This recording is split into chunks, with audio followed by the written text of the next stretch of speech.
The heat that day felt different, heavy, almost like something was about to break. And right in the middle of that tension, Rufus walked in, not like a visitor, but like a man who owned the place. His voice carried authority, sharp and unquestioned. He demanded to see the boss, and within seconds, fear settled into the room. Nobody wanted trouble with a man who claimed to be a military captain, and Rufus knew exactly how to use that fear. A debtor who had avoided repayment for years was suddenly brought forward, trembling. Under Rufus's presence, there was no negotiation, no delay, just compliance.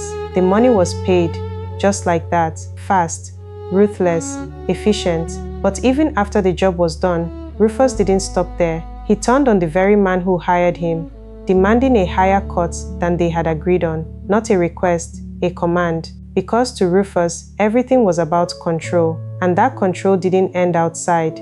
It followed him home. Behind closed doors, the same man who commanded fear in public became something even worse in private.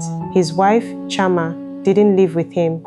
She survived him. Every move she made was monitored, every word measured. Even something as small as watching a movie became a problem. He spoke to her with contempt, reduced her dignity, and made her feel small in her own home. And worst of all, he blamed her for everything, even for their inability to have a child, something she carried like a silent burden. And yet, she stayed, not because she was weak, but because long before Rufus, her life had already been decided for her. She had been given into that marriage to settle a debt, her dreams exchanged for survival. So she endured, quietly, painfully, believing she had no other choice. But outside that house, Rufus lived a completely different life. The same man who denied his wife kindness gave it freely to another woman. With her he laughed, he softened, he spent money without hesitation. He admired her, praised her, treated her like she mattered. Everything Chama was starved of was being handed to someone else without effort. And still, Chama stayed, holding on to hope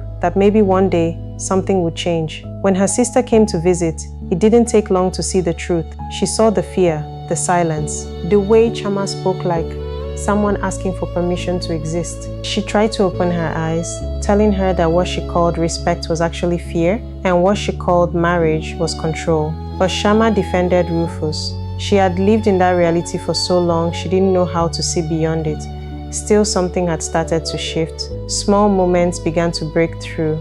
A kind stranger speaking to her with respect, a simple conversation where she wasn't insulted or controlled. It was unfamiliar, but it planted something inside her, a question, a quiet realization that maybe, just maybe, her life wasn't supposed to feel like this. But even with that, she remained where she was, until life itself forced a change she couldn't ignore. The turning point came suddenly and violently. Rufus, in the middle of one of his operations, was caught in something he couldn't control. A gunshot, chaos, and in an instant, everything changed. The man who walked like he owned the world lost his sight. But blindness didn't humble him. It exposed him. Even in weakness, Rufus remained the same, harsh, bitter, blaming Chama for things that made no sense, insulting her while depending on her for survival. But something had shifted, not in him, but in her. For the first time, Chama wasn't just enduring, she was watching, carefully, quietly, and what she saw didn't add up. The stories, the authority, the image he had built, it started to crack, and then the truth came out. Rufus was not who he claimed to be. He was no active army officer. He had been dismissed years ago, disgraced, exposed for fraud, everything he had used to control her. The uniform, the title, the fear was built on lies. And in that moment, something inside Chama broke free, not into pieces, but into clarity. The man she had feared for years was nothing more than a lie she had been forced to believe. And for the first time, she found her voice. Years of silence came pouring out at once. Chama spoke, not with fear, but with truth. She told him everything, the pain he caused, the life he took from her, the dreams he destroyed. She spoke about the loneliness, the humiliation, the control. She exposed his lies, his infidelity, and the truth about their childlessness, something he had blamed on her for years. The power dynamic had completely shifted. The man who once silenced her now had no control, and suddenly Rufus changed. The same man who never apologized began to beg. He called her name with desperation, asked her to stay, promised things would be different, promised to change. But where were those promises when she needed them? Where was that mercy when she was breaking inside his house? For the first time, Chama saw everything clearly, and she understood something that changed everything.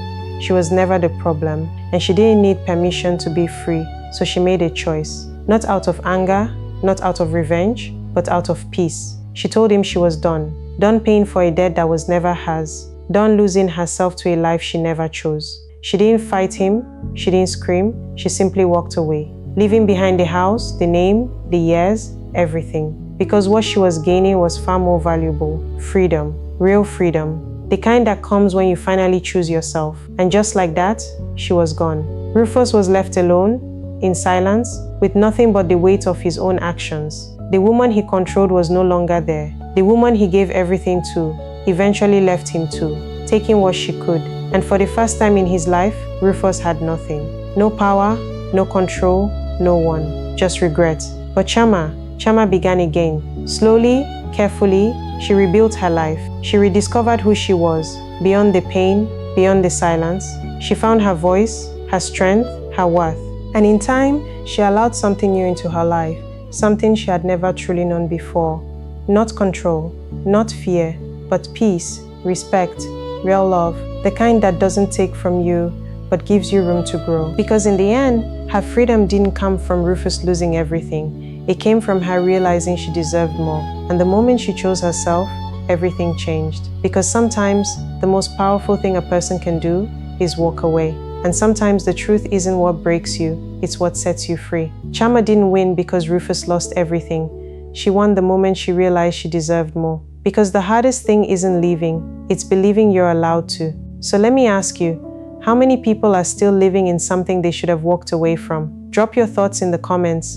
And if you want more stories like this, stories that open your eyes and make you think differently, then subscribe, because the next one might be closer to reality than you expect.